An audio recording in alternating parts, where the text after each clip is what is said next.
por associações de átomos iguais ou diferentes, átomos compostos, que na verdade aí não falava de moléculas, não se tinha esse conceito. Bom, vamos continuar. O átomo, então, é divisível. Alguém começou a mudar o conceito de Dalton e o conceito grego. Agora ele passa a ser divisível. Antes, nos dois modelos, ele era indivisível. Era a partícula que não se poderia mais dividir. Daí a palavra átomo, não parte. Tudo começa, ao nosso ver aqui, historicamente falando, com essa pessoa aqui chamada Crookes. O Crookes, ele cria uma espécie de televisão antiga. Para falar o português claro, uma fluorescente, uma lâmpada, e dentro dela existia um gás a baixíssima pressão, hidrogênio, que na época não se sabia. Aliás, eles lá sabiam que era o hidrogênio. E submetido a uma DDP de 10.000 volts. Já pensou? É muita voltagem. Esse gás hidrogênio era um gás conhecido e a pressão lá dentro era muito pequena, 1.000, milhão, 1 bilionésimo de 1 atm. Para quem não sabe o que é atm, quer dizer atmosfera, é a pressão que nós aqui no nível do mar estamos sendo submetidos pela atmosfera, principalmente quem mora ao nível do mar, como nós aqui nessa faixa da região norte. O que foi que o Crookes observou quando esse gás aqui, submetido a baixíssima pressão, bilionésimo da pressão atmosférica, e a 10.000 volts, ele observou o surgimento de uma luz verde. Olha só. Essa luz verde não foi tecnicamente desvendada, até que, lá pelos meados do final do século XIX, o Joseph John Thomson, cientista aqui, incrivelmente inteligente e formador de muitos outros cientistas, demonstrou que os raios se propagavam em linha reta. Inclusive nós vamos ver um vídeo sobre o Thomson. Os raios se propagavam em linha reta, pois colocando-se o anteparo na frente dos raios projetava-se uma sombra. Isso é um princípio de óptica geométrica, que o raio de luz se propaga em linha reta. Quando o molinete molinete é uma palheta, uma hélice muito leve, era colocada na frente dos raios, o mesmo girava, o que indicava a presença de matéria. Logo, esses raios são corpusculares. Moral da história: se você colocar uma hélice, uma palheta, um catavento no local em que tem a vento, ele vai girar. Ele só vai girar por quê? Porque existe algo que está fazendo ele girar, que é o vento, e o vento tem matéria. Então ele concluiu que esses raios verdes, eles eram formados por partículas corpusculares. O que quer dizer corpuscular? Muito pequeno. O Joseph John Thomson verificou também que os raios catódicos, que eles denominaram raios catódicos, por que catódicos? Vamos explicar. São desviados para o polo positivo de um campo elétrico. Explicando aqui, catódico vem de positivo, ou seja, esse raio, na verdade, como ele vai para um polo positivo, ele é negativo. Então o termo raio catódico quer dizer raios negativos que são desviados para o polo positivo. Como o polo positivo é chamado de cátodo, eles receberam o nome de raios catódicos. Isso tudo num campo elétrico. Em 1897, em colaboração com o Sr. Ernest Rutherford, ele determinou a relação entre a carga e a massa das partículas dos raios catódicos, constatando que é constante. Isso daqui a gente vai comentar mais adiante, mas isso aqui é algo extremamente importante, porque a partir daí dá para se determinar a carga e a massa do elétron. Foi feito através de experimentação. Thomson chegou à conclusão de que essas partículas estavam presentes em todo e qualquer tipo de matéria. Logo, deu nome a essas partículas de elétrons, que foi um nome, na verdade, sugerido por GJ ou DJ Stoney. Tá?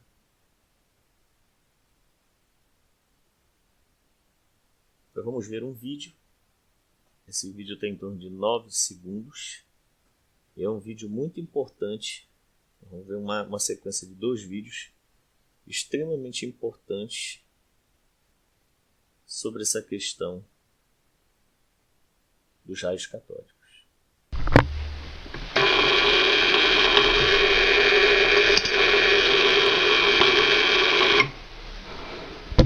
Vamos agora ao segundo vídeo.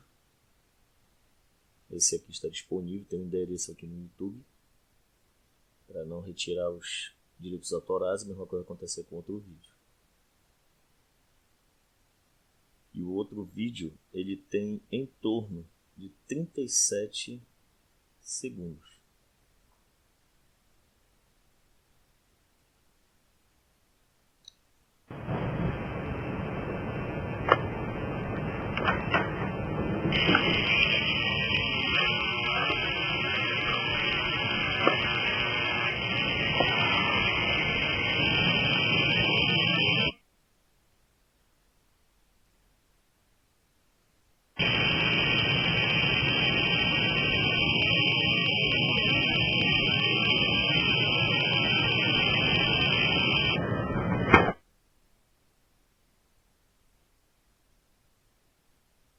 Então vamos continuar nossa aula. Também disponível o vídeo aqui no endereço do YouTube. Bom, assim no ano de 1897, que foi o ano, na verdade, que o Joseph John Thomson anunciou seu modelo atômico, agora de átomo divisível.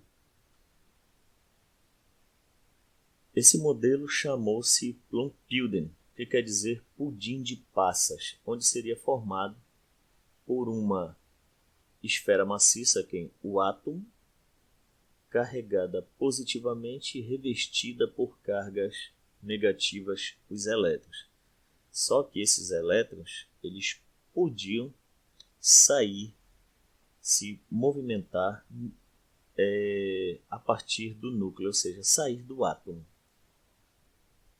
Esse é o terceiro modelo criado e eu criei aqui uma simulaçãozinha, feita aqui no PowerPoint, um pouco grosseira, mas que mostra o que? Um núcleo positivo incrustado de quê? De partículas negativas. Essas partículas, já sugeridas por Stone, elétrons, que quer dizer também âmbar. Então, esfera de carga positiva e aqui os elétrons. Se nós fôssemos poder visualizar melhor este modelo, antigamente tinha uma peteca, bola de gude, chamada de bola de gude colombiana. Você pegava na bola e não percebia nada. Extremamente lisa, mas por dentro tinha um monte de outros componentes de vidro que davam cores bonitas. É mais ou menos assim, se nós pudéssemos observar, esses elétrons, se pudéssemos tocar nesse modelo de Thomson que ele criou, foi um modelo apenas, ele nem existe na prática, ele seria como isso, nós não sentiríamos essas partículas aqui incrustadas, seria tudo perfeitinho, liso, nós sabíamos que eles estão lá, mas não teríamos como senti-los. Homogêneo. Um outro modelo aqui grosseiro, também retirado do Pixabay, mas eu coloquei aqui mais para fazer um contraste. Esse modelo aqui, por exemplo, ele não é muito correto para o modelo de Thomson, porque aqui parece os elétrons como se fosse uma superfície áspera, rugosa. Isso não existe. Mas uma coisa importante é isso aqui, as partículas positivas. E aqui nós vamos ver mais um vídeo de 2,54 segundos. It was here in Cambridge that the first clear evidence for smaller objects inside the atom was found. Many of the great scientists of history have walked these streets, and one of the greatest was J.J. Thomson, who became the director of this, the old Cavendish laboratory. In 1896, Thomson had just got his hands on this new piece of kit. Now, it's essentially a particle accelerator. When this plate's heated, particles are emitted. They're accelerated by these electrodes. They pass through these two plates, across which you can apply a voltage, and they hit the end of the bulb here on a screen which glows, so you can see the beam. Now this is a modern version of Thomson's apparatus. Again, we've got the particle accelerator, and there's a screen in there so you can see the beam glow. What Thomson did was he varied the voltage across the plates, and he measured the amount of bending as the voltage changed. That allows you to deduce the mass of the particles in the beams. Now, the lightest known particle in Thomson's day was the hydrogen atom. But Thomson found from these measurements that the particles in this beam are almost 2,000 times lighter than hydrogen atoms. Thomson had discovered the first subatomic particle, the electron. The electron owes its practical utility to its smallness. It might parody Shakespeare, say my use is great because I am so small. The electron was the first discovery of a fundamental particle, and it is interesting to realise that more than 100 years later, the electron is still, to the best measurements we can do today, a fundamental letter of nature's alphabet. We can use electrons as ways to probe materials and look at the structure in electron microscopes or in big machines like this accelerator behind me. Pretty much all of everything we do in the 21st century depends on understanding the properties of electrons.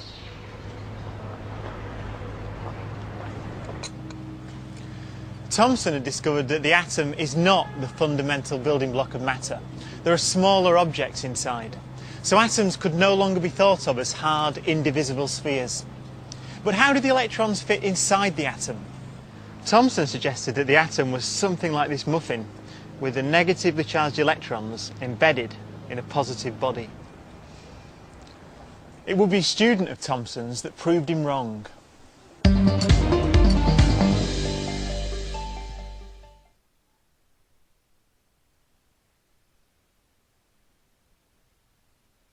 Vale ressaltar que os raios catódicos são verdes e que eles conseguem movimentar um molinete, uma palheta, o que caracteriza a ação de partículas. Essas partículas foram determinadas experimentalmente, foram chamadas de elétrons.